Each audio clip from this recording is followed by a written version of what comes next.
my fellow Englishmen, today our country, that which we stand for and all we hold dear, faces an unimaginable horror.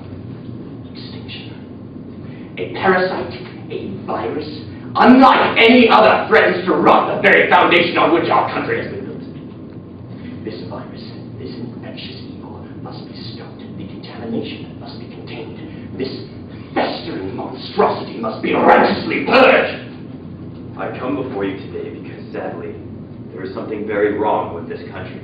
I know you see it. I know you feel it. This fog of consciousness that has come into our country and blinded us, made its way in like a disease. This virus that eats the flesh of our society, of our families, of our minds. It must be purged before we find ourselves lying amidst the wreckage of what used to be. What is it that we have lost? What is it that has been stolen from us? Freedom! Last night, I slept, and God revealed to me the future of this country. I had a vision, and behold, I saw a forest shrouded in the half-light of the fog, veiled by the mist that surrounded it. Trees of all sizes, some short, disease-looking saplings, some taller, destined for greatness, waiting to assault the heavens with their grandeur. One among them stood out, an oak tree, strong, proud, well rooted in the soil.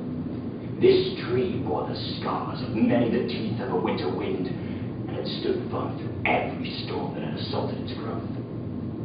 And again I looked, and a darkness came over the tree, not as an ominous cloud, but rather the fearful absence that comes when all lights have been extinguished and not even a glimmer remain. And suddenly, without warning, the tree began to change. A rot, a parasite, a virus had infected it, and the tree began to die. Slowly, painfully, as all of its beauty was sapped. Its leaves lost their color and shriveled away. Its branches rotted and fell. Its trunk began to creak and sway with even the slightest breeze.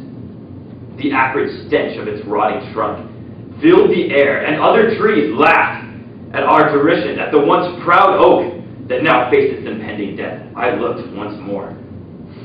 Tears filling my eyes, anguish brimming in my heart, and just when it seemed as though the tree had suffered its final fiber of life and was stripped away, the darkness ebbed, the shadows faded, and the light returned. The young oak stretched its disease-ridden boughs to the heavens, displaying its delight and growing brighter leaves, brighter than before, stronger branches than ever.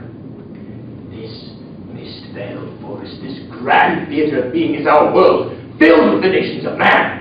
The English oak has been threatened. The divisive darkness of dissension has driven away the light of unity. The ravaging plague of division has taken hold, and now the once mighty English oak is rotting away before our very eyes.